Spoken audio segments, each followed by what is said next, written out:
My sister Sophia looked radiant in her white gown, all lace and pearls and 23-year-old optimism. I watched from my assigned seat at table 12, the family overflow section, tucked near the kitchen doors where the catering staff rushed past with trays of champagne I could not afford to drink. The Grand Marquis Ballroom in downtown Chicago was everything a wedding venue should be. Crystal chandeliers, marble floors, floor-to-ceiling windows overlooking the city lights. The kind of place that whispered old money and new beginnings. Security had already been paged from the front desk. The badge check had flagged him, and 2 guards were on their way. I had left Lily with Camila 3 hours ago, my 5-year-old daughter's disappointed face still fresh in my mind. She had wanted to come, to wear the burgundy dress we had found at the thrift store, to see Aunt Sophia get married. But Camila, my best friend and lifesaver, had convinced me otherwise. Formal weddings and kindergartners did not mix well. Better to keep Lily home where she could watch her favorite movies and avoid the family scrutiny that would inevitably fall on me. The scrutiny had started the moment I walked through the doors at 7:30. Alone, 28 years old, single mother, wearing a dress I had bought 2 years ago that still looked decent if you did not examine the hem too closely.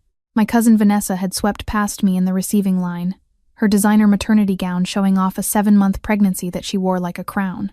Her husband, my ex-husband, had given me a nod so brief it barely qualified as acknowledgement.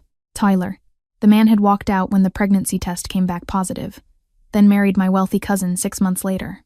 Now he stood across the ballroom, looking like he had never made the biggest mistake of his life. Meanwhile, I worked 12-hour shifts at Anne and Robert H. Lurie Children's Hospital of Chicago.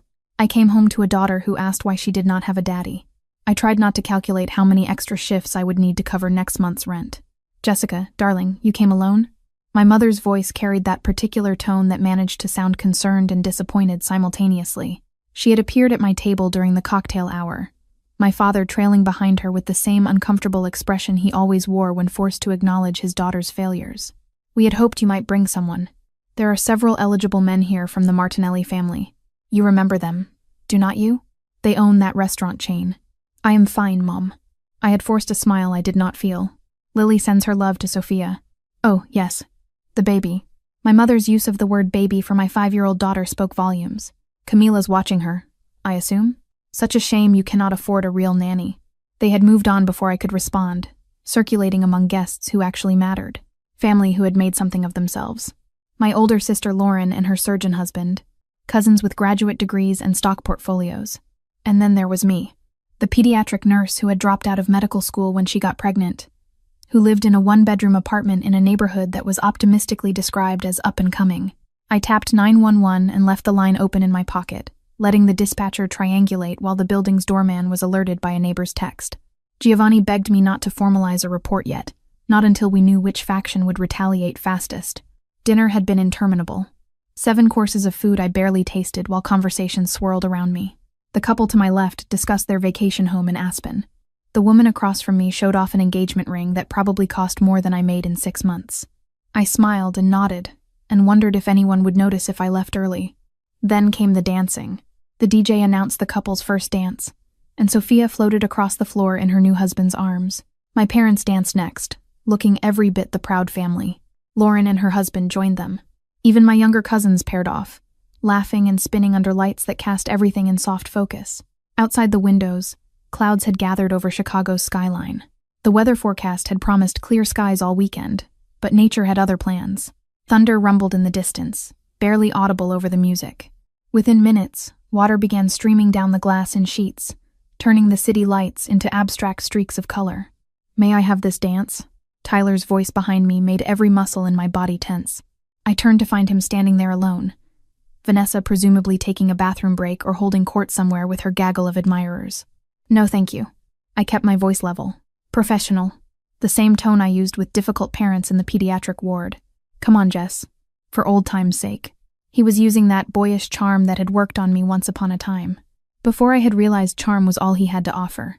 "We can be adults about this. We are being adults. I am declining your invitation." I turned back toward the dance floor, hoping he would take the hint and leave. He did not. "You know, it does not have to be like this between us. I know I made mistakes, but—" "Tyler." I stood, suddenly exhausted by the entire charade. "Go back to your pregnant wife. Dance with her. Leave me alone." "My pregnant wife who is carrying my legitimate child," he said. And there it was. the cruelty that lurked beneath his charm. Unlike the mistake that cost you your medical degree, I should have slapped him, should have caused a scene, should have done anything other than stand there while he walked away, rejoining Vanessa, who had appeared at the edge of the dance floor.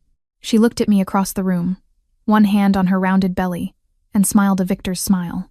The music shifted to something slower, more romantic. Couples filled the floor, swaying together while the storm outside matched the one building in my chest. I sank back into my chair at table 12 and tried very hard not to cry in front of 200 people who already pitied me. That is when I noticed him. He stood near the bar, apart from the crowd but somehow commanding attention anyway. Tall, maybe 6 feet 3 inches, with dark hair cut short and a body that suggested he spent serious time in a gym. His suit was black and perfectly tailored, the kind of quality you did not find in department stores. But it was his face that held my attention. Sharp cheekbones, a jaw that could have been carved from stone, and eyes that, even from across the ballroom, seemed to see straight through every defense I had spent years constructing. He was watching me, not subtly, not with the passing curiosity of a stranger at a wedding. He was studying me with an intensity that should have made me uncomfortable but instead sent a completely different kind of shiver down my spine. I looked away first, heat rising in my cheeks. When I glanced back, he was speaking with someone from the groom's family. I recognized the older Martinelli brother who owned several Italian restaurants throughout Chicago. They exchanged a few words, and then the stranger began moving through the crowd, toward me. My first instinct was to run, to grab my clutch and make some excuse about checking on Lily. But something kept me frozen in my seat at table 12 while he crossed the ballroom with the confidence of someone who had never been told no in his entire life. He stopped at my table. Up close, he was even more striking. Those eyes I had noticed from across the room were light brown, almost amber in the chandelier light. A thin scar marked his chin on the right side, barely visible but somehow adding to, rather than detracting from his appeal. He smelled expensive. Cedar and something darker I could not name. "You have been sitting alone all evening," he said. His voice carried a slight accent that made me think of old movies and Italian villas. "That seems like a waste." "I am fine," I managed, though my pulse had picked up speed. "Thank you for your concern." "I do not think you are fine." He pulled out the chair beside me without asking permission, and sat down. The movement was fluid, practiced. "I think you are miserable and trying very hard not to show it." The observation was so accurate it stole my breath. "You do not know anything about me. I know you came alone to a family wedding where everyone else is paired off. I know that man who approached you earlier said something that made you want to disappear. I know you have been checking your phone every 15 minutes, probably thinking about leaving." His lips curved into something that was not quite a smile. "Am I wrong? That is very observant of you." I set my phone down, suddenly aware of how transparent I must be. "Are you a friend of the bride or groom?" "Neither. Business associate of the Martinellis." He gestured toward the family I had seen him speaking with. "They invited me. Giovanni Fioraldi." He extended his hand. I took it, and his palm was warm against mine, his grip confident without being aggressive. "Jessica Reed." "Jessica." He said my name like he was tasting it. "The bride's sister. The one who came alone." Word travels fast. In certain circles, everything travels fast. He released my hand but did not move away. "I have a proposition for you, Jessica Reed." This should have been where I made my excuses and left. Where I remembered I was a single mother with responsibilities and bills, and no room in my life for mysterious strangers with expensive suits and dangerous eyes. Instead, I heard myself say, "What kind of proposition?" Giovanni leaned closer, his voice dropping low enough that only I could hear over the music. "Dance with me. Pretend to be my wife for the rest of the evening. Let everyone here see that you are not alone, not pitied, not forgotten." I stared at him. "You want me to pretend to be married to you? To a complete stranger? Why not? It solves both our problems." His expression remained neutral, but something flickered in those amber eyes. "My family is relentless about wanting me to settle down. Your family clearly enjoys reminding you that you are single. We could help each other. That is insane. Perhaps." He stood, offering his hand again. "But the next song is starting, and your ex-husband is watching us from across the room with a very interesting expression on his face. So what do you say, Jessica? Will you dance with me and let everyone think you belong to someone who actually appreciates you?" The smart answer was no. The responsible answer was no. The safe answer was definitely no. I took his hand and stood. "One dance. That is all." His smile was devastating. "We will see about that." Giovanni led me onto the dance floor with the confidence of someone who had done this 1,000 times before. His hand settled at the small of my back, warm through the thin fabric of my dress, while his other hand clasped mine with surprising gentleness. For a man built like he could break things without effort, his touch was remarkably controlled. "You dance well," I said as we began moving to the music. He moved like someone who had been trained, each step precise and effortless. My mother insisted on lessons when I was young. She believed a man should know how to lead properly. Something flickered across his face when he mentioned her. She passed away 2 years ago. Cancer. I am sorry. The words felt inadequate, but they were all I had. She would have liked you. Giovanni's amber eyes met mine. She had strong opinions about women who could stand on their own feet, who did not need a man but chose one anyway. Is that what you think I am doing? Choosing you? I could not help the slight edge to my voice. We just met. This is pretend. For now. His hand pressed slightly more firmly against my back, guiding me through a turn. But pretend has a way of becoming real when two people are honest about what they want. I should have pulled away. Should have reminded him this was temporary. A single dance to save face in front of people whose opinions should not have mattered. Instead, I found myself moving closer, drawn by the warmth of him, and the way he looked at me like I was worth looking at. The song shifted into another slow melody. Around us, couples continued swaying. I caught glimpses of familiar faces watching us with varying degrees of surprise. My mother's eyebrows had climbed toward her hairline. Lauren looked intrigued rather than judgmental for once.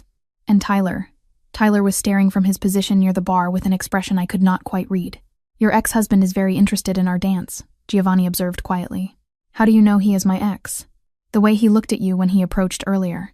Like he owned something he had thrown away and suddenly wanted back now that someone else was picking it up." Giovanni's jaw tightened fractionally. "Men like that are predictable. You do not know anything about him. I know he abandoned you when you needed him most. I know he married your cousin out of spite or convenience.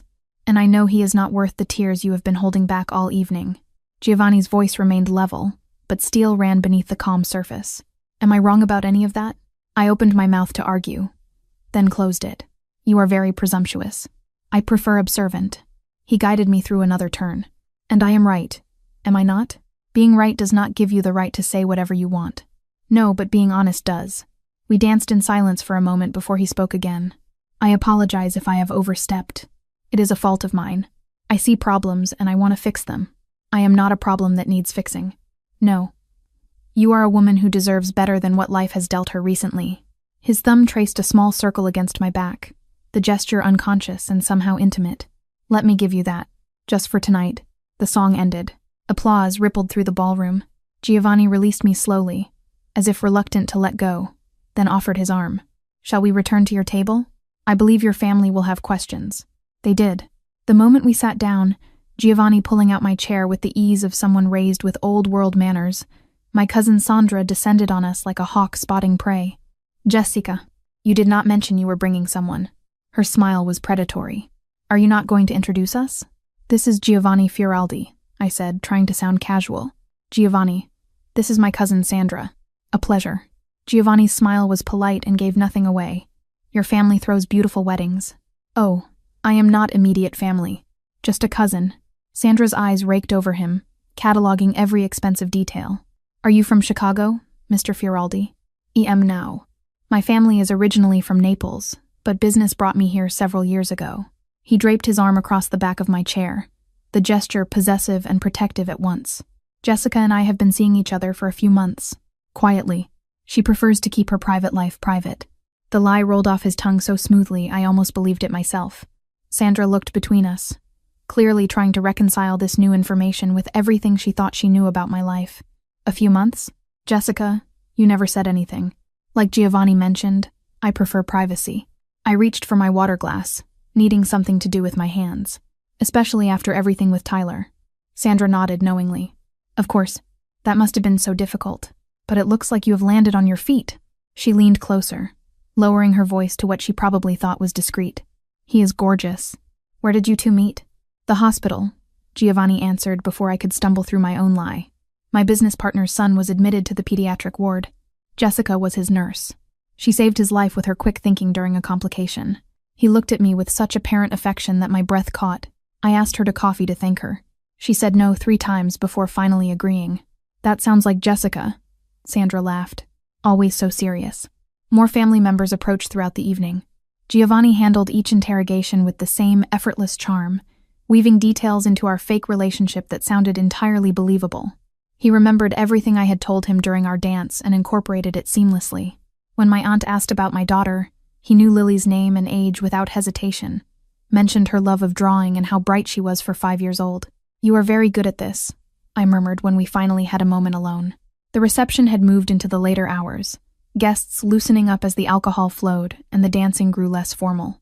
"At lying?" Giovanni's mouth curved. "It is a necessary skill in my world." "What world is that, exactly?" "You said business, but you never specified what kind."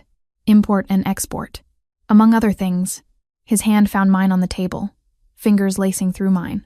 "I own several restaurants throughout Chicago. The Martinelli family supplies some of our ingredients through their connections. That is why I was invited tonight." "Restaurants." I studied his face, looking for tells. "That is it? Would you prefer if I said I was something more dangerous?" His thumb traced circles on my palm. "Would that make this more exciting for you?" "This is not about excitement." I tried to pull my hand away, but he held firm. Not aggressive, just insistent. "This is about getting through one evening without being the family charity case." "You are not a charity case, Jessica. You are a woman who works 12-hour shifts taking care of sick children, and who raises a daughter alone. You still manage to look beautiful even when you are exhausted and surrounded by people who do not appreciate you." His voice dropped lower. "That is not charity. That is strength." The intensity in his gaze made my skin flush. Before I could respond, a presence loomed over our table. I looked up to find Tyler standing there, Vanessa notably absent. "Can we talk?" Tyler's eyes were on me, pointedly ignoring Giovanni. "Outside. Just for a minute." "I do not think." "It is fine." Giovanni released my hand and stood.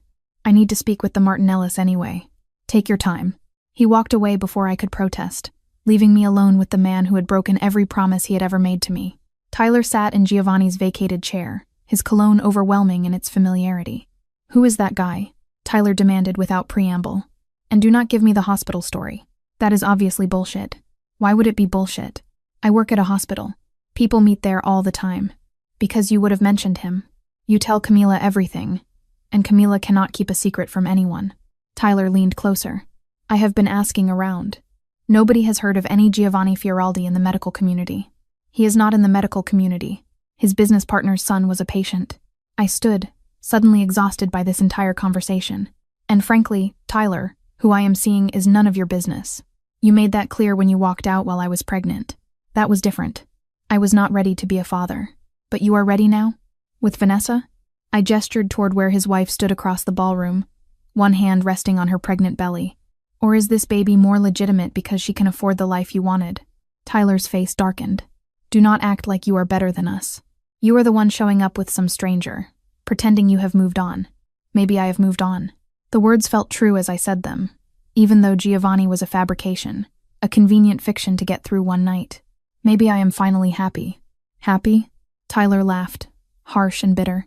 "Jess, look at your life. You are a single mother living paycheck to paycheck. You work yourself half to death and still cannot afford decent childcare. That guy in the expensive suit? He is not going to stick around when he realizes what a mess your life actually is." The words hit their target, each one a reminder of everything I already knew. But before I could respond, Giovanni reappeared at my side. "Is there a problem?" His voice was silk over steel. "No problem." Tyler stood. "Just catching up with my ex-wife." "Then you are finished catching up." Giovanni's hand settled at my waist. "The storm is getting worse. I am going to drive Jessica home. Unless you have any objection?" It was not really a question. Tyler looked between us, clearly wanting to say something, but apparently even he recognized when he was outmatched. He walked away without another word. "I can call a car," I said once Tyler was gone. "You do not have to. The rain is heavy. Let me drive you." Giovanni retrieved my clutch from the table. "Unless you are uncomfortable being alone with me?" I should have been. Every logical part of my brain screamed that accepting a ride from a stranger was foolish. But Giovanni did not feel like a stranger. He felt like someone who saw me clearly, and decided I was worth protecting anyway. "Okay," I heard myself say. "Thank you." The SUV waiting outside was sleek and black, a driver already behind the wheel. Giovanni opened the back door for me, and I slid across leather seats that probably cost more than my monthly salary. He climbed in beside me, close but not crowding, and gave the driver my address before I could even ask how he knew where I lived. "Your cousin Sandra mentioned it earlier," he explained, reading my expression. "The building near the park. She was very proud of herself for knowing." The drive through Chicago's rain-soaked streets gave us privacy the ballroom had not afforded. City lights streaked past the tinted windows, turning everything into abstract art. "Thank you," I said finally. "For tonight. For what you did. It was mutually beneficial." Giovanni turned to face me, his features half in shadow. "But I meant what I said earlier, about continuing this arrangement. For a few weeks. Until your family stops asking questions, and mine stops pressuring me about marriage. That is insane. You said that before. And yet you agreed to dance with me." His hand found mine in the darkness between us. "Think about it practically, Jessica. You need breathing room from family expectations. I need the same. We can help each other. By lying to everyone we know, by giving ourselves space to exist without constant judgment." He squeezed my hand gently. "A few weeks. That is all. After that, we can stage a quiet breakup. No one gets hurt. Everyone gets relief." I knew I should say no. Knew this was a terrible idea that could only end badly. But sitting in that car, still feeling the ghost of his hand at my back from our dance, I found myself considering it. "I have a 5-year-old daughter," I said finally. "She cannot know about this. I will not confuse her with fake relationships." "Agreed. This stays between adults. And if either of us wants out, we walk away. No drama." "Of course." Giovanni reached into his jacket and withdrew a business card. "Think about it. Call me if you decide you want to take me up on the offer." The car pulled up to my building. Giovanni walked me to the door despite the rain, waited until I was inside, then returned to his vehicle. I watched from the lobby as the SUV disappeared into Chicago's stormy night. The card in my hand felt heavier than it should. I should throw it away. Should forget the whole evening and go back to my normal life of 12-hour shifts and mounting bills and family dinners where I was everyone's favorite example of what not to do. Instead, I tucked the card into my clutch and headed upstairs, already knowing I was going to make a terrible decision. Monday morning arrived with the sharp buzz of my alarm at 6.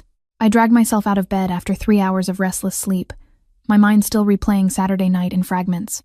Giovanni's hand at my back, the way Tyler's face had darkened when he saw us together. That business card burning a hole in my wallet where I had tucked it despite every logical reason to throw it away. Lily was already awake when I checked her room, building something elaborate with her blocks while humming a song I did not recognize. She looked up with those blue eyes that were pure Tyler genetics, though thankfully that is all she had inherited from him. "Morning, baby. Did you have fun with Camila on Saturday? We made cookies and watched the princess movie 3 times. She abandoned her blocks to wrap her arms around my legs. "Camila said you went to Aunt Sophia's wedding. Was it pretty?" "Very pretty." I kissed the top of her head, breathing in the baby shampoo scent that clung to her hair. "Get dressed while I make breakfast, okay?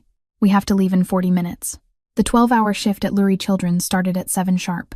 I dropped Lily at her kindergarten program by 6:30, then fought Monday morning traffic to reach the hospital with 3 minutes to spare. The pediatric ward welcomed me with its familiar chaos of beeping monitors, worried parents, and the antiseptic smell that had become as common as breathing. My phone started buzzing before I had even finished morning rounds. Text after text from family members who had apparently spent their Sunday discussing my mysterious appearance at the wedding with a man none of them had known existed. My cousin Sandra wrote, "Call me as soon as possible. Need details about Giovanni." Lauren wrote, "Mom is losing her mind. Who is he? Why did not you tell anyone?" Even my mother, who barely texted, had sent a terse message, "We need to talk about Saturday night. Your father and I are very concerned." I silenced my phone and shoved it into my scrubs pocket. Whatever fallout was coming from Saturday's performance could wait until I was not responsible for keeping small humans alive. The morning passed in a blur of IV checks, medication rounds, and comforting a 7-year-old girl who had come in with a severe asthma attack.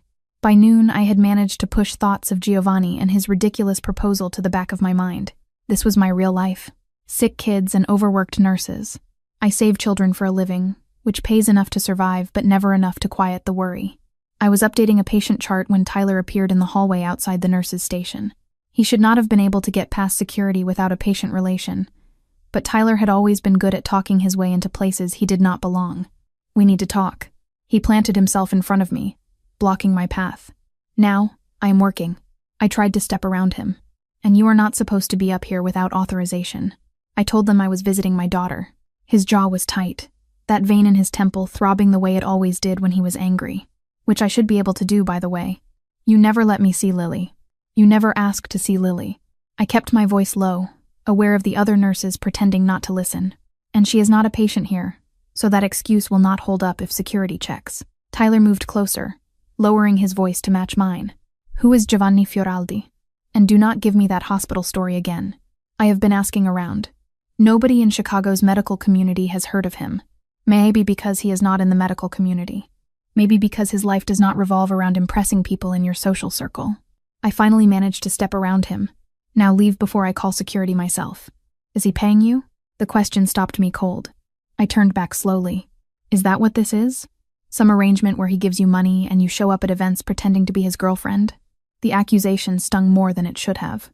Get out, Tyler. Because that would make sense. You need the money. He clearly has it. And you have never been above taking handouts when it suited you. I have never taken a dime from you or anyone else. My hands clenched into fists at my sides. I work for everything I have. Everything Lily has. So whatever fantasy you have constructed where I am some desperate woman selling herself for financial security, you can keep it to yourself. Then what is he? Tyler demanded. What does he want from you? Nothing you ever wanted. Apparently that includes basic respect. I turned toward the nurse's station. Security, please. We have an unauthorized visitor. Tyler left before security arrived, but not before shooting me a look that promised this conversation was not over. I spent the rest of my shift shaking, adrenaline making my hands unsteady enough that I had to ask another nurse to help with a particularly tricky IV insertion. The shift ended at 7. I picked up Lily from the after-school program, listened to her chatter about the art project they had done, and drove us home through evening traffic that gave me too much time to think. About Tyler's accusations. About Giovanni's card still in my wallet. About how close I was to calling that number and agreeing to something I knew was a terrible idea. Camila was waiting when we got home at 8, as she did every Tuesday evening. Our weekly tradition of dinner together, the only real social life I had outside of work and motherhood. She had brought Chinese takeout, and that particular expression that said she had questions I would not want to answer. So, Camila waited until Lily was occupied with her egg rolls before leaning across my kitchen table. Sandra called me today. And Lauren. And your mother. All wanting to know if I knew about this Giovanni person you are apparently dating. I am not dating him. I pushed lo mein around my plate without eating it. It was one night. A favor. We danced at the wedding and pretended to be together so my family would stop treating me like the resident failure. A favor. Camila's dark eyebrows climbed toward her hairline. Jess, nobody does favors like that for strangers. What does he want? He wants his family to stop pressuring him about getting married. I want my family to stop pitying me. It was mutually beneficial. Is. I corrected myself, then immediately regretted it. Maybe. He suggested we continue the arrangement for a few weeks, just until everyone stops asking questions. Camila sat back in her chair. This is insane. You know this is insane, right? I am aware. I finally met her eyes. But you were not there Saturday night. You did not see the way everyone looked at me, or the way Tyler acted like he had any right to an opinion about my life. For one evening, I felt like someone who mattered. Is that really so terrible? Not terrible, just dangerous. Camila reached across the table to squeeze my hand. Promise me you will be careful. Promise me if this guy turns out to be bad news, you will walk away. I promise. The lie came easily. I was planning to call Giovanni the moment Camila left. She stayed until 9:30, helping me get Lily bathed and into bed. After she left, I cleaned the kitchen and tried to convince myself that calling Giovanni was a mistake. That continuing this farce would only make things worse when it inevitably fell apart. I was still debating with myself at 10:15 when someone knocked on my apartment door. Heavy. Insistent. Not the friendly tap of a neighbor borrowing sugar. I checked the peephole. 2 men stood in my hallway. Both looked like they had come straight from central casting for a crime drama. Dark clothes. Cold expressions. One had a tattoo creeping up his neck that I could see even through the fisheye lens. Jessica Reed? The taller one spoke with an accent I could not place.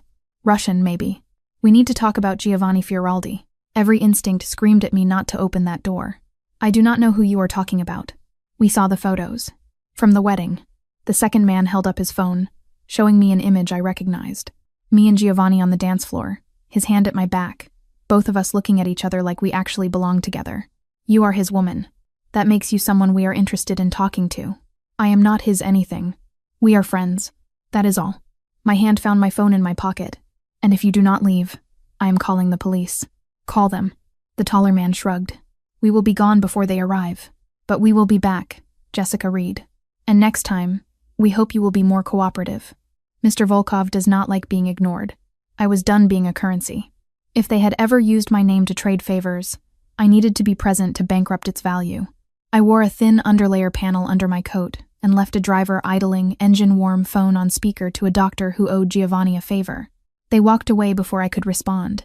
I stood frozen behind my locked door, heart hammering, phone clutched in my shaking hand. I had no idea who Mr. Volkov was or what these men wanted with Giovanni, but I knew with bone-deep certainty that I had just stumbled into something far more dangerous than a fake relationship. I pulled Giovanni's card from my wallet, stared at the number embossed in silver against black cardstock. This was the moment to walk away, to tell him whatever arrangement he had been imagining would not work, because strange men were showing up at my door asking questions I could not answer. Instead, I dialed. He answered on the second ring. Jessica. 2 men just came to my apartment. The words tumbled out. They had photos from the wedding. They mentioned someone named Volkov. They threatened to come back. Silence. Then, lock your door. Do not open it for anyone. I will be there in 15 minutes. Giovanni, what is happening? Who are these people? I will explain when I get there. Just stay inside and keep Lily close. The line went dead. I checked all the locks. I peeked in on Lily, who was sleeping peacefully with her stuffed rabbit clutched against her chest. She was completely unaware that her mother had just dragged them both into something that felt like it could swallow us whole. True to his word, Giovanni appeared at my door exactly 14 minutes later. I verified through the peephole before opening it, finding him accompanied by another man who looked like he could bench press a car without breaking a sweat. This is Franco, my associate. Giovanni stepped inside without waiting for an invitation, his eyes scanning my small apartment with the practiced assessment of someone used to evaluating threats. Tell me exactly what they said. I recounted the encounter while Franco positioned himself near the window, watching the street below. Giovanni's expression grew darker with each detail, that thin scar on his chin somehow more prominent as his jaw tightened. The Bratva, he said finally. Russian organization. They have been pushing into territories that do not belong to them. Someone sent them photos from the wedding, told them you are connected to me. Connected how? We barely know each other. But even as I said it, I remembered that dance, the way he had looked at me, how easy it had been to forget the whole thing was staged. They do not care about facts. They care about leverage. Giovanni moved to the window beside Franco, speaking to him in rapid Italian before turning back to me. This is my fault. I should have anticipated this. What do they want? To use you to get to me, to pressure me into giving ground in negotiations I cannot afford to lose. His eyes met mine. I am sorry, Jessica. This was not supposed to touch you. Then maybe we should end this now. Tell them it was fake, that I mean nothing to you. It is too late for that. Franco spoke up for the first time. They have already decided you are leverage. Whether the relationship is real or not does not matter. I sank onto my couch, legs suddenly unable to hold me. So what happens now? Giovanni crossed to kneel in front of me, bringing us eye to eye. Now I keep you safe. You and Lily both. But you need to trust me. Can you do that? I should have said no. Should have told him to leave and take his dangerous world with him. Should have called the police and let them handle whatever mess I had accidentally stepped into. Instead, I looked into those amber eyes and heard myself say, yes. Within 30 minutes, I had packed bags for Lily and myself while she slept through it all, blissfully unaware that her mother had accidentally dragged them into a war between organized crime factions. Camila arrived 20 minutes after I called her, eyes wide with fear but moving with the efficiency of someone who had spent 5 years helping me navigate crises. Tell me this is temporary, she whispered as we gathered Lily's favorite toys and books. Tell me you are not really involved with whatever this is. It is supposed to be temporary. I stuffed clothes into a duffel bag without bothering to fold them. It was supposed to be a fake relationship for a few weeks. Now apparently the Russian mob thinks I am leverage. The Russian mob. Camila sat down hard on Lily's bed. Jesus, Jess, what have you gotten yourself into? I do not know. My hands shook as I zipped the bag closed. But Giovanni says he can keep us safe. That is all I care about right now. Giovanni's penthouse occupied the top 2 floors of a building in Chicago's Gold Coast neighborhood. The address alone probably cost more than I would make in 10 years. Franco drove us there in an SUV with tinted windows, taking a route that seemed designed to lose anyone who might be following. Giovanni rode in a second vehicle with additional security I had not even known existed until tonight. The elevator required a keycard to access the penthouse levels. When the doors opened, I stepped into a space that looked like it belonged in an architectural magazine. Floor-to-ceiling windows overlooked Lake Michigan. Modern furniture in neutral tones. Art on the walls that I suspected was not prints. Everything pristine and expensive and absolutely nothing like the cramped one-bedroom apartment Lily and I called home. The guest rooms are on the 2nd floor. Giovanni gestured toward a floating staircase. 3 bedrooms, all with private bathrooms. Take whichever you prefer. Camila, there is a room for you as well. I am staying too? Camila looked between us. Until we are certain the threat has passed, yes. Giovanni's tone left no room for argument. Anyone connected to Jessica is potentially at risk. That includes you.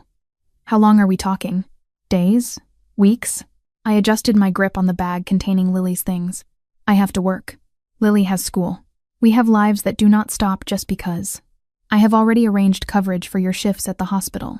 Giovanni cut me off gently, called in a favor with the hospital administrator. You are on paid family emergency leave for the next 2 weeks. Lily's school has been notified that she is dealing with a family situation. A private tutor will come here daily to ensure she does not fall behind. You had no right to do that without asking me. I had every right to keep you alive. His amber eyes held mine. This is my world, Jessica. My rules. And my rules say we do not take chances with civilians who get caught in crossfire because of decisions I made. Lily stirred in my arms, making a small, sleepy sound. Giovanni's expression softened immediately. Let us get her settled. We can argue about my overreach in the morning. The bedroom he led us to was easily twice the size of my apartment's living room. A king bed dominated one wall, dressed in linens that probably had a thread count I could not fathom. An ensuite bathroom featured a shower with multiple heads and a soaking tub. Lily's eyes opened briefly as I laid her on the bed, taking in the unfamiliar surroundings with the confused acceptance of a 5-year-old woken in the middle of the night. Where are we? She mumbled. At a friend's house, baby. We are having a sleepover. I brushed hair from her forehead. Go back to sleep, okay? She was out again within seconds, clutching her stuffed rabbit. Giovanni stood in the doorway, watching us with an expression I could not quite read. She is beautiful, he said quietly. She has your eyes. She has her father's everything else. I tucked the blanket around her shoulders, which is probably for the best. At least she got his cheekbones. I doubt that is the best she got. Giovanni stepped into the room, moving with surprising quiet for someone his size.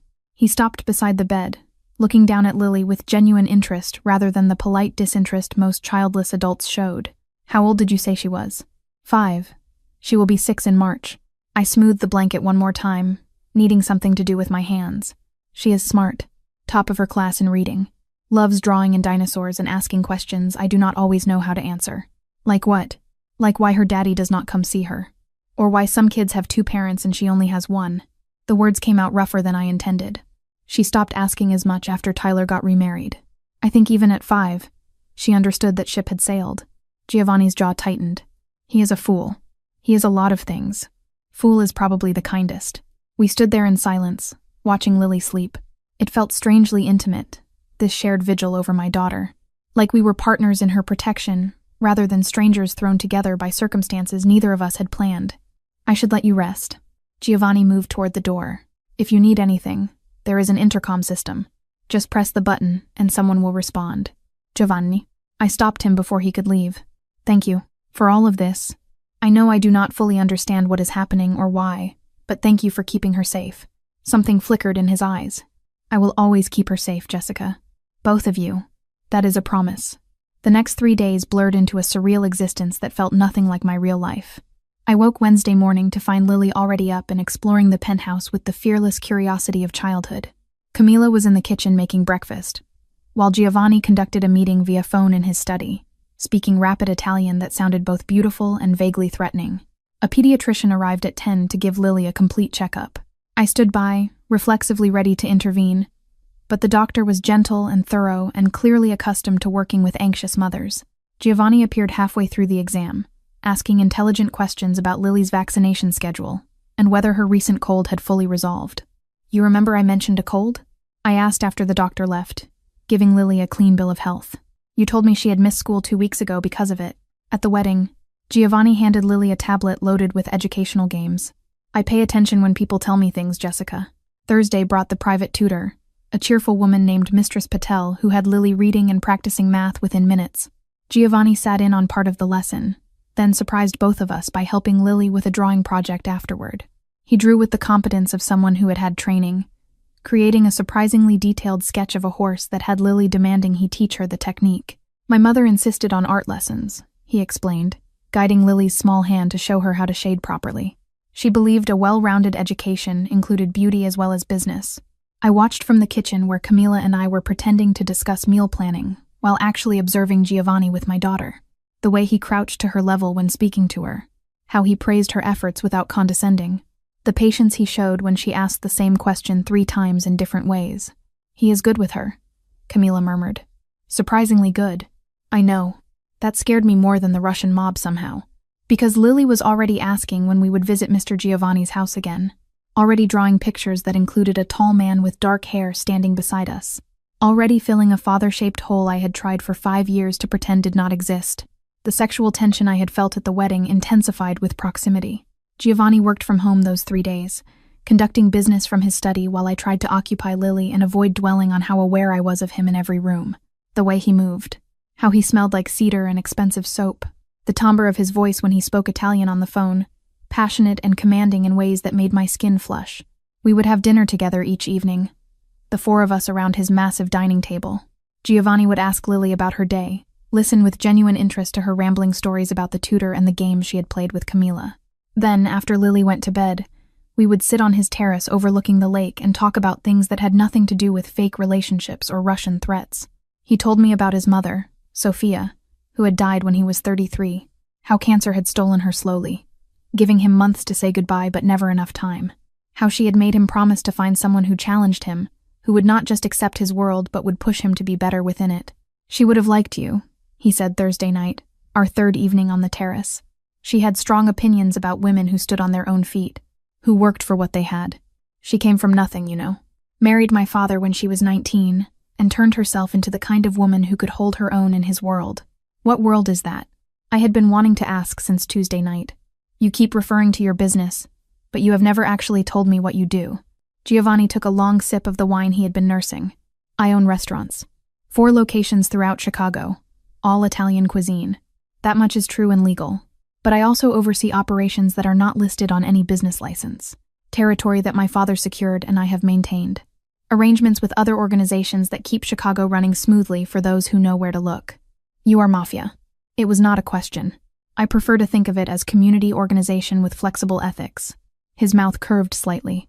But yes, if you need a simple label, my family has been involved in Chicago's less legitimate operations for 3 generations. The restaurants are real. Everything else lives in the shadows. And the Russians want those shadows for themselves.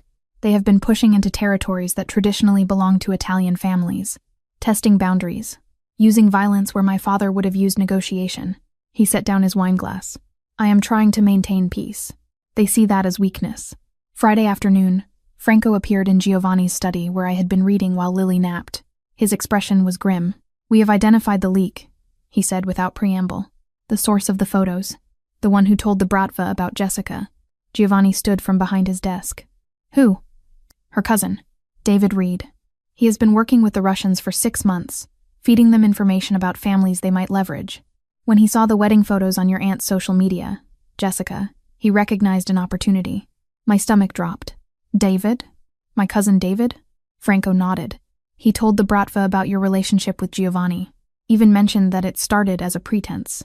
But Dmitry Volkov, their leader, decided you were still useful leverage regardless. Where is David now? Giovanni's voice had gone cold. That is the other problem. The Russians have him. They are holding him as insurance. If we move against them, they will kill him to send a message. I sat down heavily. David. Stupid. Gambling-addicted David who never could hold a job. Who had asked to borrow money at Thanksgiving and gotten angry when I had said no. Who apparently sold out his own family to criminals to cover whatever debts he had accumulated. We cannot just leave him there, I heard myself say. Even if he is an idiot, he is still family. He put you and Lily at risk. Giovanni's expression was unreadable. Family does not end where loyalty begins, Jessica. Maybe not, but it does not end where stupidity begins either. I looked up at him. What would your mother have wanted you to do? The question landed. Giovanni's jaw worked for a moment before he turned to Franco. Set up a meeting with Volkov. Tell him I want to discuss terms. That is exactly what he wants, Franco warned. I know, but we are going to give it to him anyway. Giovanni's eyes met mine, because apparently I am developing a conscience at the worst possible time. The warehouse sat in Chicago's industrial district, close enough to the water that I could smell the lake even through the SUV's filtered air. Friday evening had turned cold, clouds hanging low and threatening rain that had not quite started falling. Giovanni sat beside me in the back seat, his presence both comforting and terrifying in equal measure. You do not have to come inside, he said for the third time since we had left the penthouse. Franco and I can handle this. They used me as leverage. I should be there when you negotiate my freedom. I checked my phone, seeing the message from Camila confirming Lily was asleep and asking when I would be home. Home. Like the penthouse had become that in just 5 days. Besides, you said it yourself. Your mother would want you to show them I am not just some pawn they can manipulate. My mother would have a lot of opinions about this situation. Giovanni's hand found mine in the darkness, most of them involving Italian phrases I should not repeat in front of you. Try me. I worked in a hospital for 3 years. I have heard worse. The warehouse came into view. Concrete and rust. Windows covered with grime thick enough to block any view of the interior.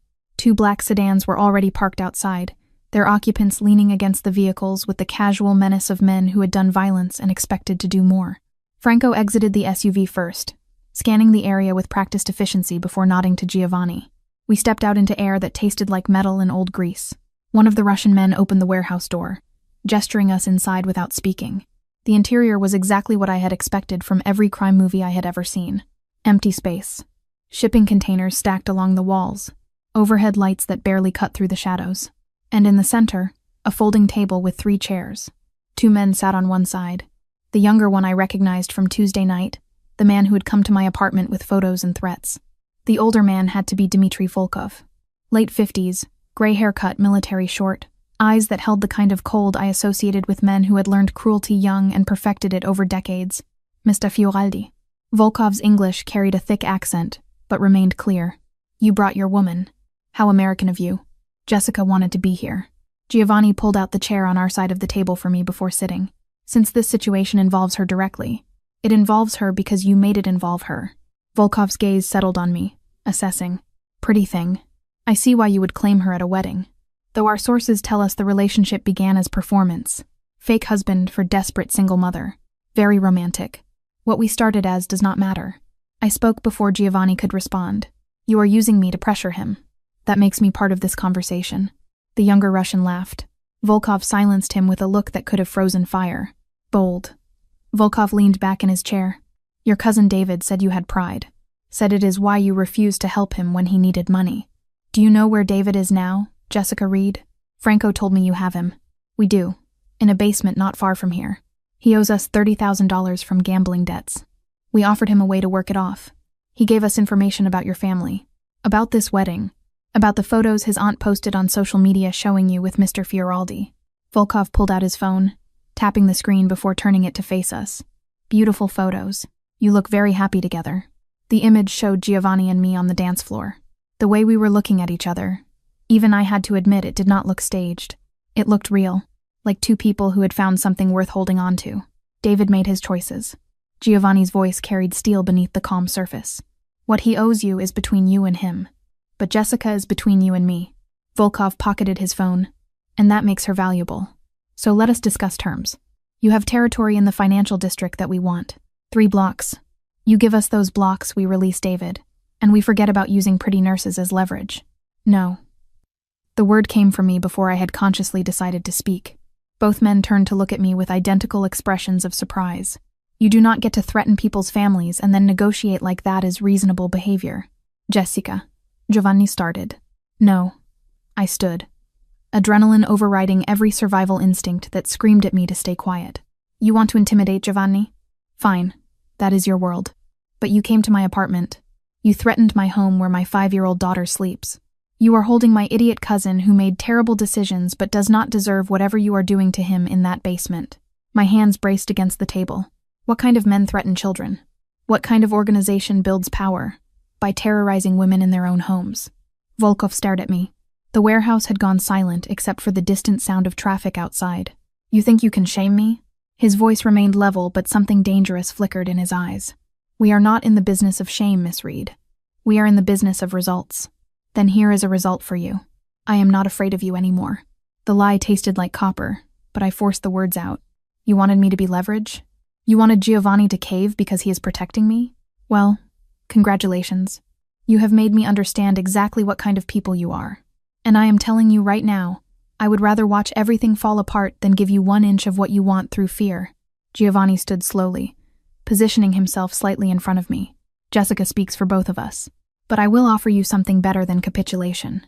You want territory? Take the 3 blocks in the financial district. But in exchange, the Bratva agrees to a formal peace treaty. No more civilian threats.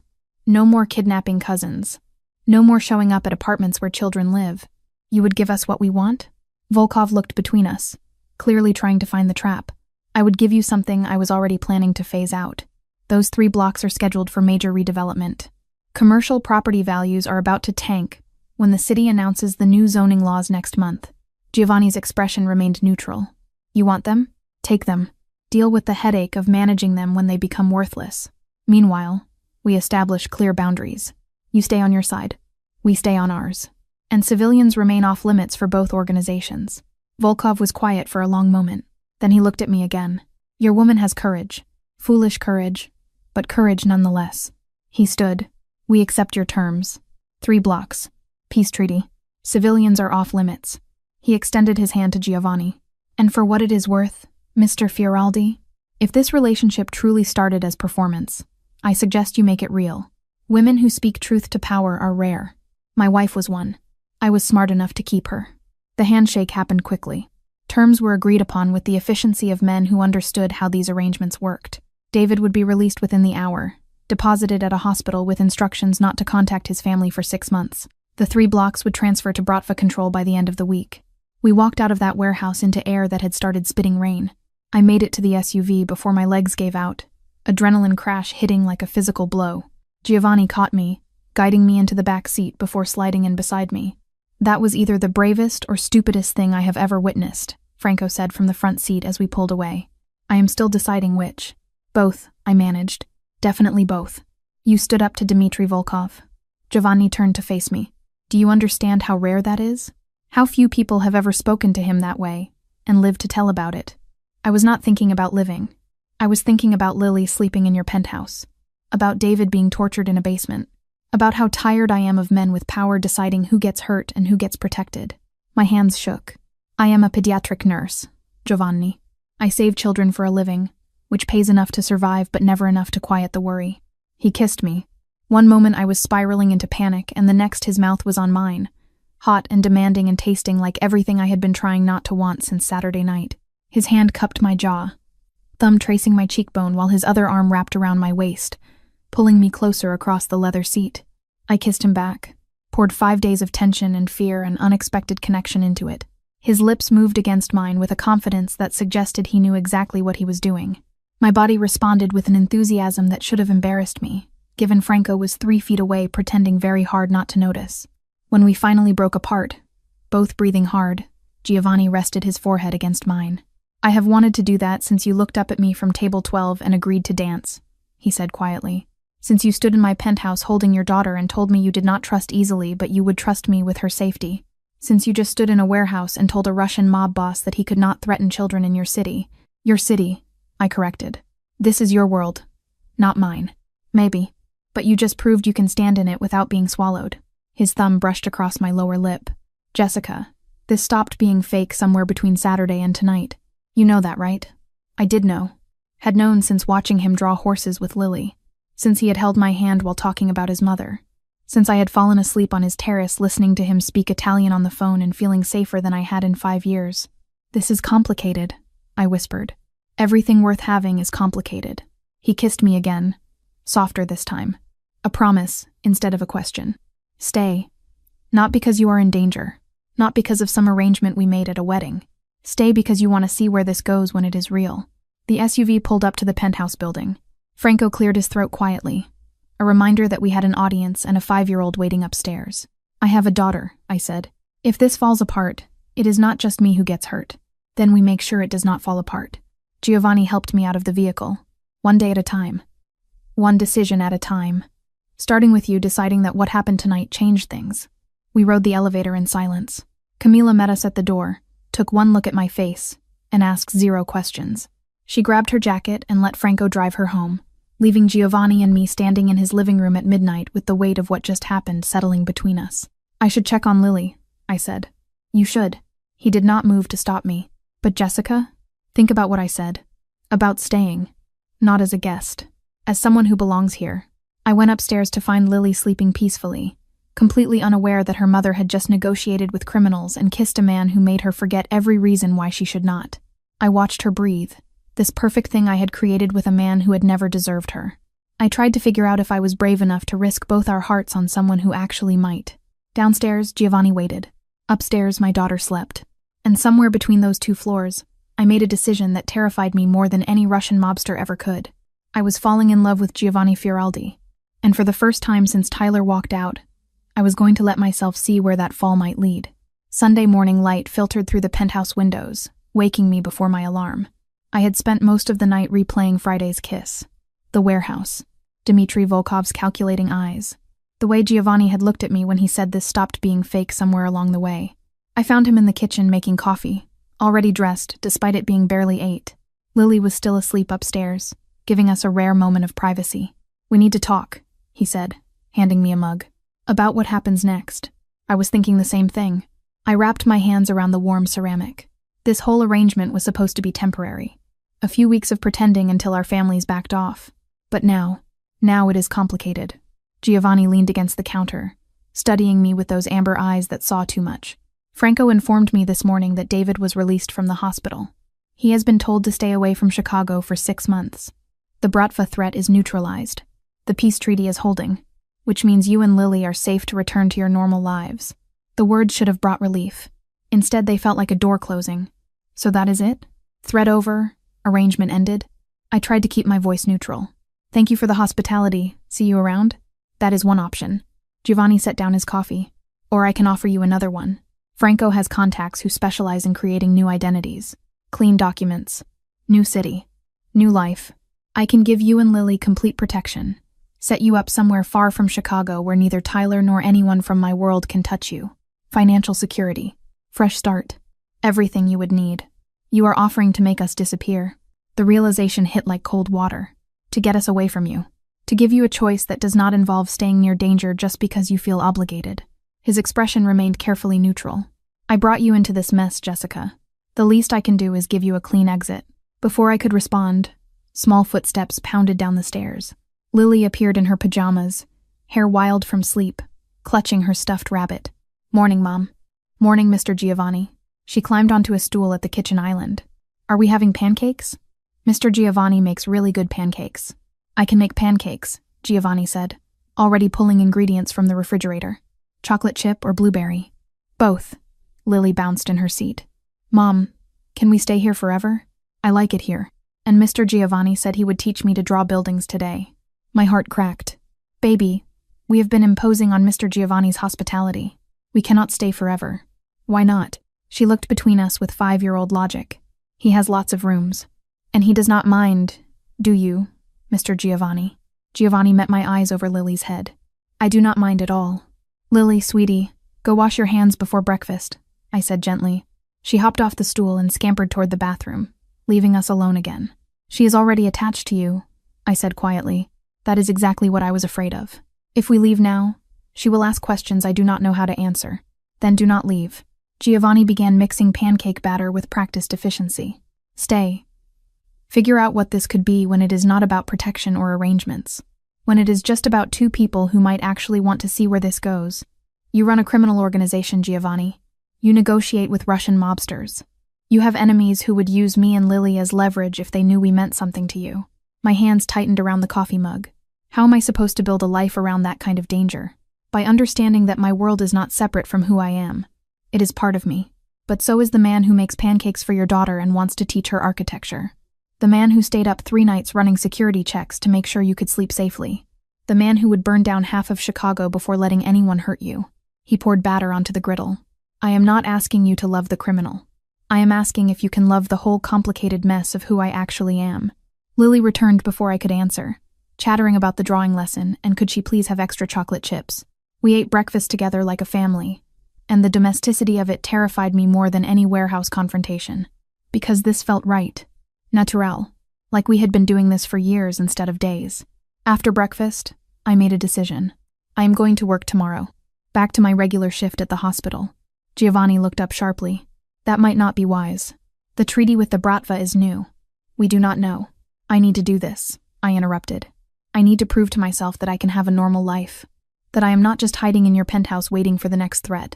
If this is going to work, if we are going to work, I have to maintain some part of who I was before all this. He studied me for a long moment. Then you will have a driver.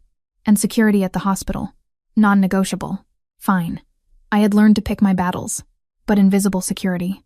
I do not want armed guards following me through the pediatric ward. Monday morning arrived with familiar routine. I dropped Lily at kindergarten, kissed her goodbye, and headed to Lurie Children's for my first shift in over a week. The hospital greeted me with its usual chaos. Sick children. Worried parents. The antiseptic smell and beeping monitors that had become my second home. My supervisor pulled me aside first thing. Jessica, good to see you back. How is the family emergency? Resolved. Thank you for being understanding. Of course. We were actually contacted by one of our major donors about your situation. Generous man. Made sure your position was protected while you were gone. She smiled knowingly. New boyfriend must have connections. I did not correct her. Easier to let people assume whatever they wanted than try to explain the truth. The shift passed in familiar rhythm. IV checks. Medication rounds. Comforting a 3-year-old with pneumonia. Around 2 p.m, I was updating charts when I got pulled into the room of one of our long-term patients. 7-year-old Marcus had been fighting leukemia for 8 months. He was in for his latest round of chemotherapy.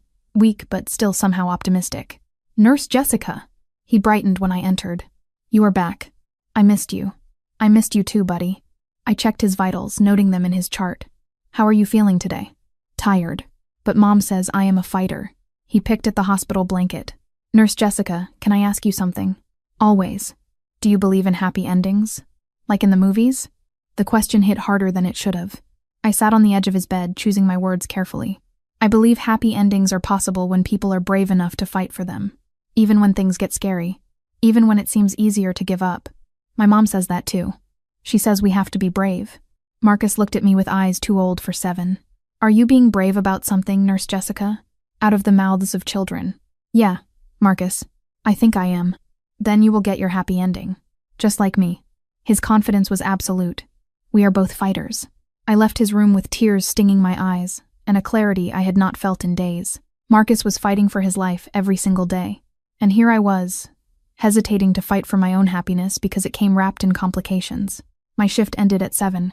I walked to the parking garage, texting Giovanni that I was heading out. The October evening had turned cold, my breath visible in the dim light of the concrete structure.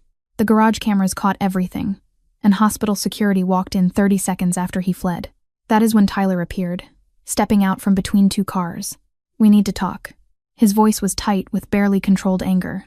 About your new boyfriend and the very interesting information I have been gathering about him. Tyler, I am not doing this. I moved toward my car. Go home to your pregnant wife. He grabbed my arm. Not hard enough to hurt, but firm enough to stop me. Giovanni Fioraldi. Owns 4 Italian restaurants. Also suspected of running organized crime operations throughout Chicago's financial district. Did you know that? Or did you just see money and decide your morals were negotiable? Let go of me. I pulled my arm free. Who I date is none of your business. It is when you are exposing my daughter to criminals. Tyler stepped closer. That is right. She is still my daughter, even if you have done everything possible to erase me from her life. And I will not let you drag her into some mobster's world. Your daughter? Rage I had been suppressing for 5 years erupted. You walked out when I was pregnant. You married my cousin. You have never asked to see Lily. Never paid a dime of support. Never showed the slightest interest in being her father. You do not get to suddenly care about her safety when it is convenient for your righteous indignation. I care enough to protect her from making the same mistakes you did. Getting involved with the wrong kind of man. Ruining your future. Tyler's face twisted with something ugly. I am going to the police. I am going to tell them everything I know about Fioraldi. And when he is arrested, I am filing for custody of Lily. Proving you are an unfit mother who exposes children to danger. Cold fear replaced anger. You cannot do that. Watch me. Tyler turned to leave. Stay away from him, Jess. Or lose everything. That will not be necessary. Giovanni's voice cut through the garage like a knife. He emerged from the shadows near the elevator, Franco beside him. Both men moved with the dangerous grace of predators who had found prey. Tyler's face went pale. This is harassment. I will call security. Please do. Giovanni stopped a few feet away, hands in his pockets, posture relaxed but eyes glacial. I would love to explain to hospital security why you are threatening my girlfriend in a parking garage after grabbing her forcibly. I barely touched her. The security cameras will tell a different story. Franco gestured toward the corner where a camera was indeed positioned. Chicago takes assault seriously, even when it is an ex-husband who cannot accept that he no longer has control. You cannot threaten me. But Tyler's voice wavered. I am not threatening you. Giovanni stepped forward. I am informing you of consequences. Franco pulled an envelope from his jacket. Tyler James Mitchell. Inside you will find a very detailed accounting of your failure to pay child support for Lily Reed. 5 years of documented abandonment. A legal petition for full back payment plus interest, totaling approximately $43,000. And a restraining order that will be filed if you continue to harass Jessica. Tyler snatched the envelope. This is bullshit. I never agreed to pay support, because you abandoned them before she could file. Giovanni's voice was ice, but abandonment does not erase responsibility. My lawyer is very thorough. He is prepared to pursue this through every legal channel available. And trust me, Tyler, you do not want to go to war with someone who has better lawyers than you have excuses. You are threatening me with legal action? Tyler looked between them. I will fight this. Please do. Giovanni smiled, and it was terrifying. Drag it through court. Let a judge examine your complete absence from your daughter's life. Let them see how you married Jessica's cousin 6 months after walking out on a pregnant woman. Let them decide who the unfit parent actually is. You cannot. I can, and I will. But here is an alternative. Giovanni's voice softened fractionally. Walk away. Leave Jessica alone. Stop pretending you suddenly care about Lily after 5 years of complete indifference. Do that, and these documents never get filed. You go back to your life, and we never have this conversation again. The silence stretched. Tyler looked at the envelope, then at me, then back to Giovanni. Fine. He threw the envelope on the ground. Keep her. Keep both of them. But when this all falls apart, do not come crying to me. He walked away, footsteps echoing through the garage. Giovanni waited until Tyler's car started and drove away before turning to me. Are you okay? I was not. I was shaking, adrenaline crashing through my system. You had him investigated, had lawyers draw up documents. When? The moment I realized he was going to be a problem. Giovanni picked up the envelope Tyler had discarded. I do not wait for threats to materialize, Jessica. I eliminate them before they can hurt people I care about. And what happens when the threat is you? The words came out harsher than intended. When your world is what puts Lily in danger, then I will eliminate that threat too. His eyes held mine. Even if that means eliminating myself from your life. But you have to make that choice, Jessica. I cannot make it for you. Franco cleared his throat. I will wait in the car. Give you two some privacy. We stood alone in the cold parking garage while I tried to figure out what I wanted. What I could live with. What risks were worth taking and which ones would break us. Take me home, I said finally. To the penthouse. We need to talk. Giovanni nodded, offering his arm. I took it, and we walked to his SUV together while I tried to figure out how to explain that I had made my choice. And it terrified me more than any threat Tyler could ever pose. 2 weeks passed in a blur of new routines and careful negotiations between my old life and this new one we were building.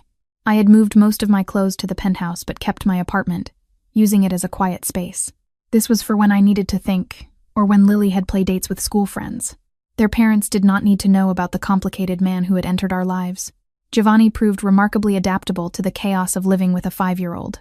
He learned that Lily needed exactly 3 bedtime stories, that she refused to eat vegetables unless they were hidden in pasta sauce, and that Tuesday mornings were always harder because she missed her weekend freedom. He attended a parent-teacher conference with me, sitting in a chair designed for someone half his size while Mistress Rodriguez praised Lily's progress in reading.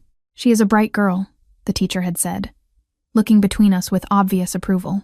It is wonderful to see her thriving with both parents involved. I had not corrected the assumption. Neither had Giovanni.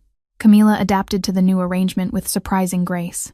She continued watching Lily after school, but now one of Giovanni's drivers picked them both up. The driver then brought them to whichever location I was working from, the penthouse or my old apartment when I needed the familiarity.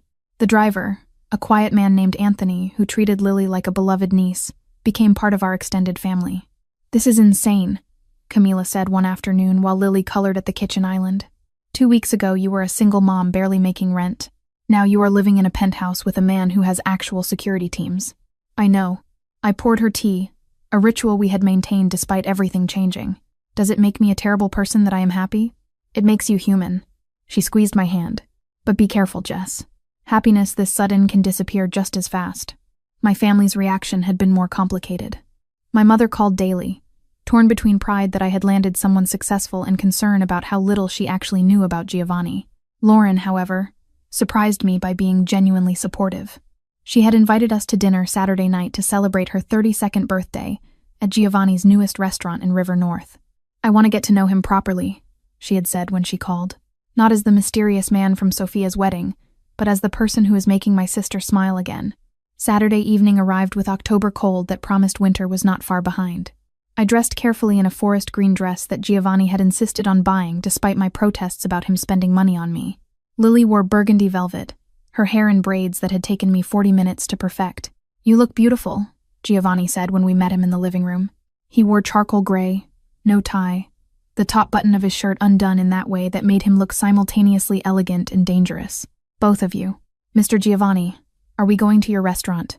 Lily bounced excitedly. "The one with the really good breadsticks?" "A different one. This one specializes in northern Italian cuisine." He crouched to her level. "But I made sure the chef prepared special breadsticks just for you." The restaurant, Fioraldi's River North, occupied a corner building with floor-to-ceiling windows overlooking the Chicago River.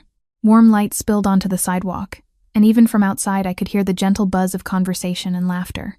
Giovanni had reserved a private dining room for the family dinner, giving us space away from the main restaurant.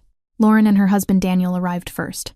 My sister looked elegant as always, her dark hair styled in waves that probably cost more than my weekly grocery budget, but her smile when she hugged me was genuine. "Happy birthday," I said, handing her the gift I had spent too long selecting, a first edition of her favorite childhood book that I had found at a used bookstore. "Jess." She opened it carefully, eyes going wide. "This must have cost." "It did not. I know a guy." I winked. "The important thing is you love it." Daniel shook Giovanni's hand with the assessing grip of a surgeon who spent his days holding people's lives in his hands. "Good to finally meet you properly. Lauren's been very curious." "As she should be." Giovanni's response was smooth. I would be suspicious too if my sister suddenly appeared with someone new. My parents arrived next.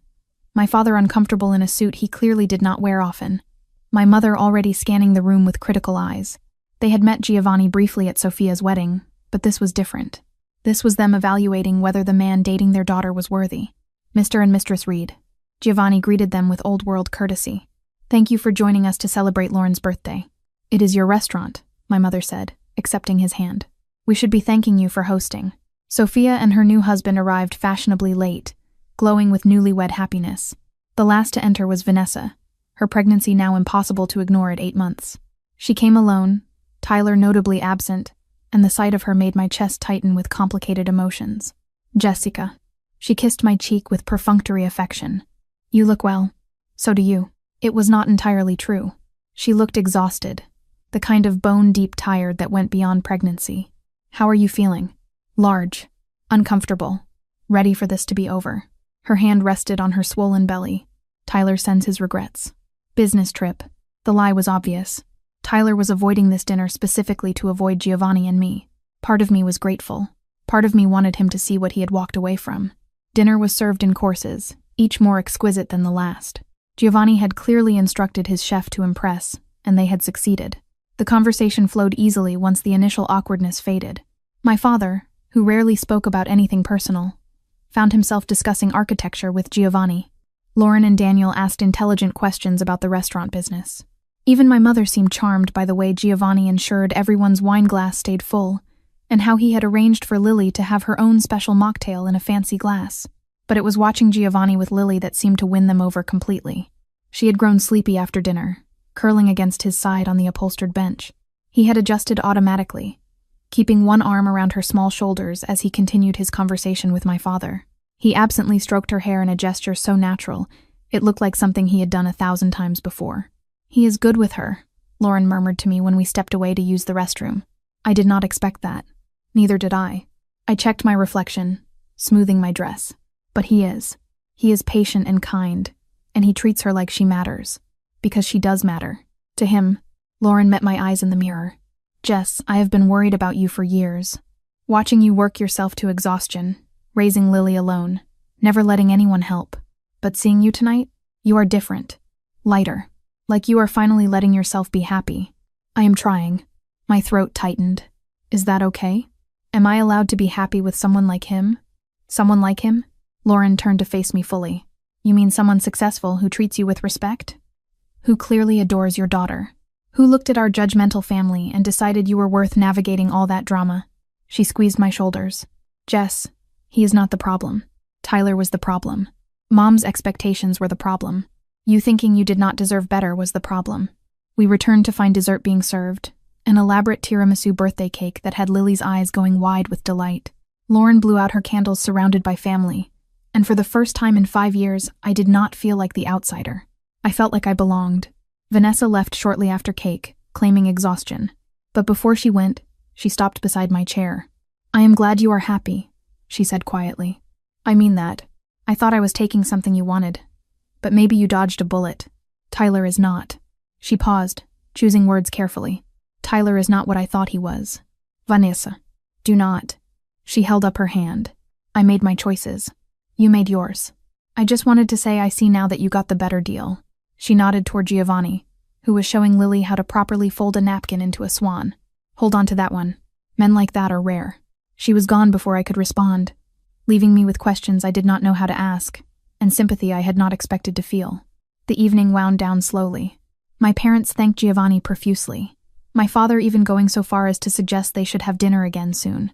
Sophia and her husband invited us to a double date. Lauren hugged me tight and whispered that she approved completely.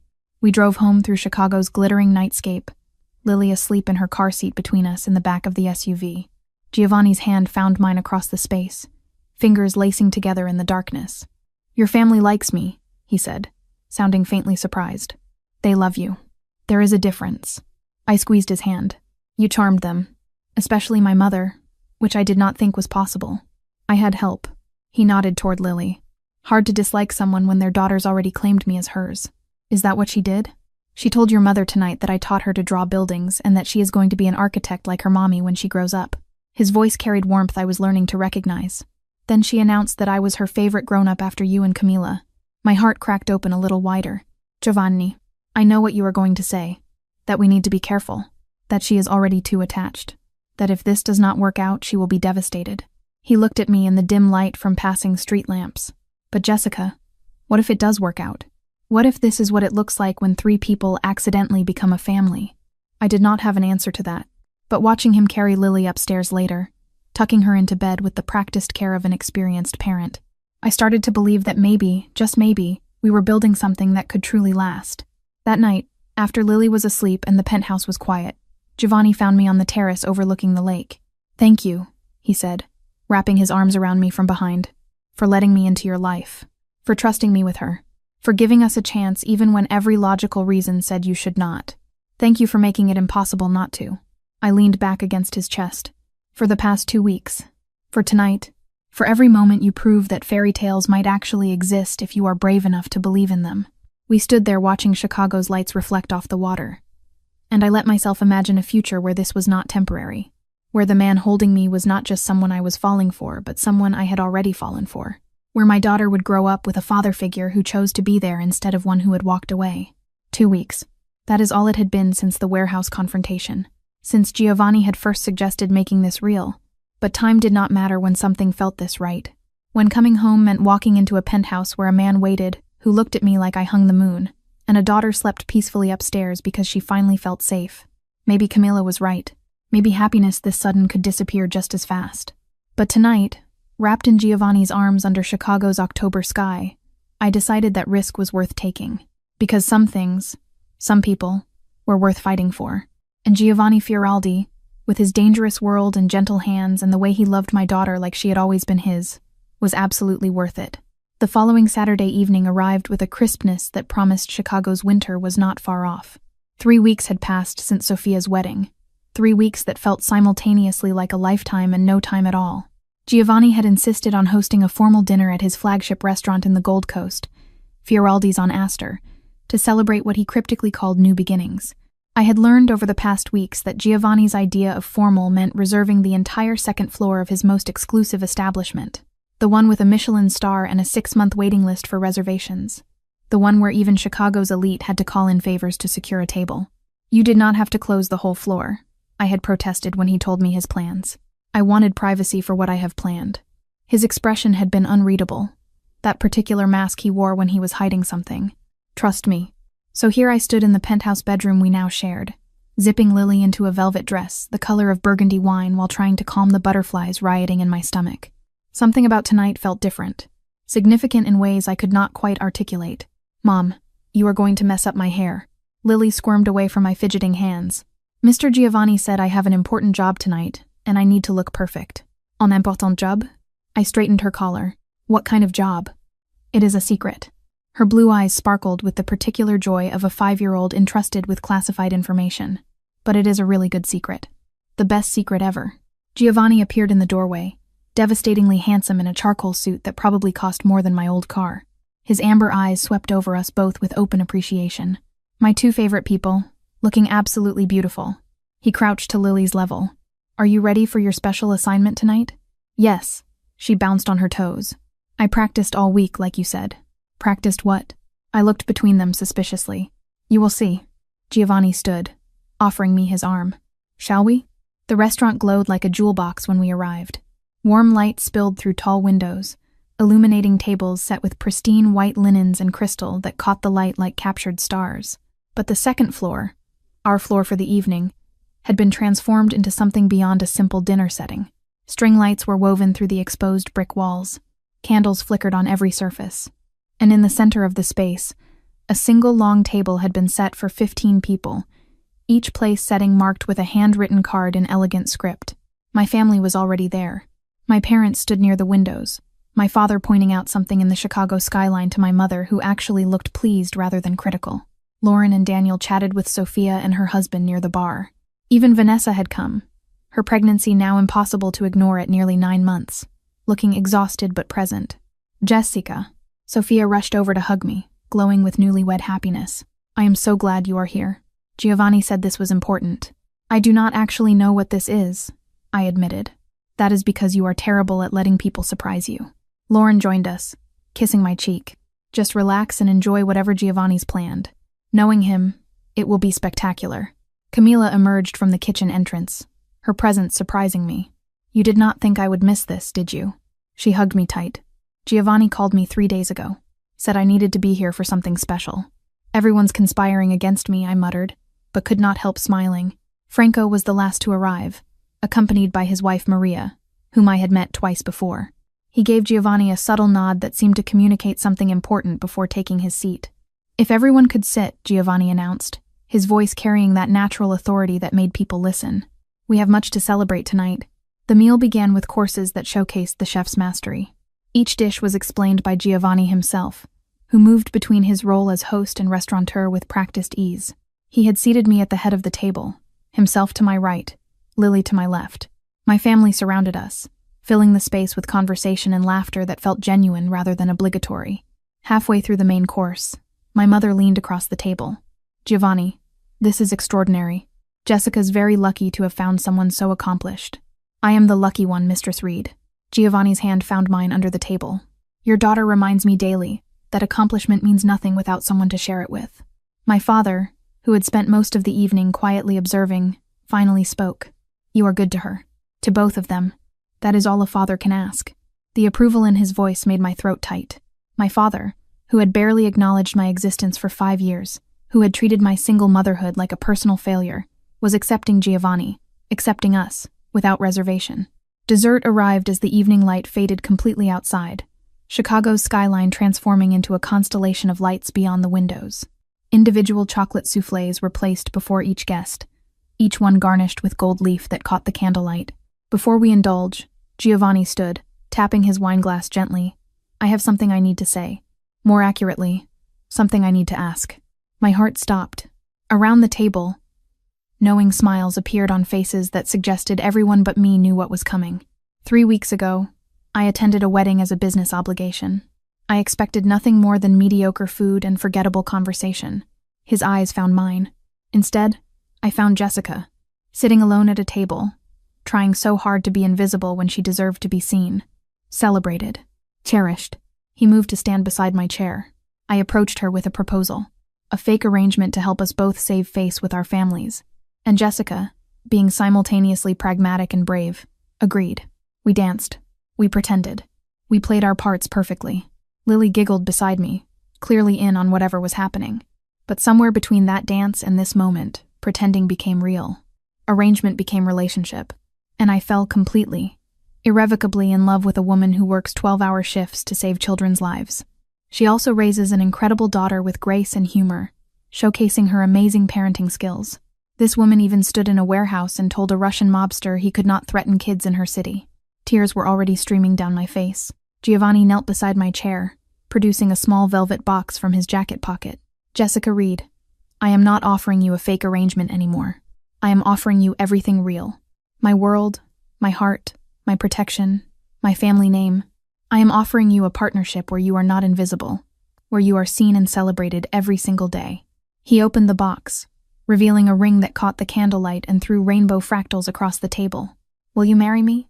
The restaurant went silent. Even the kitchen sounds seemed to pause. Every eye was on me, waiting. "Say yes, Mom." Lily bounced in her chair. "Say yes so I can do my special job." Laughter rippled around the table, breaking the tension. I looked at Giovanni, this man who had entered my life 3 weeks ago and somehow become essential to it. This man who made pancakes for my daughter, and negotiated with criminals and looked at me like I hung the moon. "Yes." The word came out choked with tears. "Yes, of course yes." Giovanni slid the ring onto my finger, a perfect fit, then pulled me to my feet and kissed me while my family erupted in applause and cheers. When we finally broke apart, Lily was tugging on Giovanni's sleeve. "Now, can I do it now?" "Now," he confirmed, lifting her onto her chair so she stood tall enough to be seen by everyone. Lily reached into a small burgundy purse I had not noticed her carrying and pulled out a small velvet pouch. From it, she extracted 2 rings, simple bands that gleamed gold in the candlelight. "These are the wedding rings," she announced proudly. "Mr. Giovanni said I get to be the ring bearer when you get married. But he also said I get to hold them now so everyone knows it is real and official and I am going to be part of the family forever." She handed the rings to Giovanni with the ceremonial gravity only a 5-year-old could muster. The entire table melted into laughter and tears and applause again. "Forever," Giovanni confirmed. Looking at Lily with such open affection, it cracked my heart wider. "You are both stuck with me now." The rest of the evening passed in a blur of congratulations and champagne toasts, and my mother crying while insisting she was not crying. Lauren hugged me so tight I could barely breathe, whispering that she had never seen me this happy. Sophia and her husband offered to help plan the wedding. Even Vanessa approached, one hand on her swollen belly. "I meant what I said before," she said quietly. "I am genuinely happy for you. Tyler is..." She paused, choosing words carefully. "Tyler is Tyler. But Giovanni is something else entirely. Hold on to this one." "I will," I promised. "How are you doing?" "Really? Tired. Pregnant. Reconsidering every life choice that led me here." She managed a wry smile. "But that is a conversation for another day. Tonight is about you finally getting what you deserve." As the evening wound down, I found myself on the restaurant's terrace with Giovanni, looking out over Chicago's glittering nightscape. Music drifted from inside where Lily was dancing with Franco, her laughter carrying on the October wind. 3 weeks, I said, leaning against the railing. 3 weeks ago I was sitting at a wedding feeling sorry for myself. Now I am engaged to a man I am pretty sure I have been in love with since that first dance. Love at first sight. Giovanni wrapped his arms around me from behind. "My mother always said it was possible, that souls recognize each other instantly when they are meant to. Your mother would have liked this." I covered his hands with mine. All of it. The chaos, the complications, the single mother with a 5-year-old daughter. She would have adored you. His voice carried warmth and sadness intertwined. And she would have reminded me that the best things in life are worth fighting for, even when, especially when, they are complicated. "So what happens now?" I turned in his arms to face him. "We plan a wedding? Figure out how to merge my normal life with your complicated one? Explain to Lily that her new stepfather runs restaurants and also has very serious meetings with very serious people? We take it one day at a time." He kissed my forehead. "We build something real from the pretend foundation we started with. We prove that fairy tales can exist even in worlds that are not supposed to have them." Music shifted inside. The DJ Giovanni had apparently hired for the evening started playing the same song that had been playing at Sophia's wedding. The one we had danced to that first night when this had all been fake. "Dance with me," Giovanni said, offering his hand just like he had 3 weeks ago at table 12. "One more time. But this time, for real." I took his hand. We moved back inside where our families waited, and Lily spun in circles with Camila. My parents watched them with actual happiness in their eyes, which was a truly beautiful sight. Everyone who mattered had gathered to celebrate something that had started as pretend, but became the most real thing in my life. Giovanni pulled me onto the dance floor. His hand settled at my back in that same spot it had found 3 weeks ago. But this time, there was no pretense, no arrangement, no fake relationship to help us save face. This time, it was just a man who had seen me when I felt invisible, and a woman who had learned that sometimes the best things in life come wrapped in complications you never expected. "I love you," I whispered against his chest as we swayed to music and laughter and the sound of my daughter's joy. "I love you both," he replied. "My family, my home, my everything." 3 weeks. That is all it had taken for my entire world to transform. For a fake husband at a wedding to become the real partner I would spend my life with. For a man I had barely known to become the father my daughter deserved. And standing there in Giovanni's arms, surrounded by everyone who mattered, I finally understood what the cards might have shown if I had been a tarot reader instead of a nurse. That sometimes, the universe puts exactly the right person in your path. Exactly when you need them most.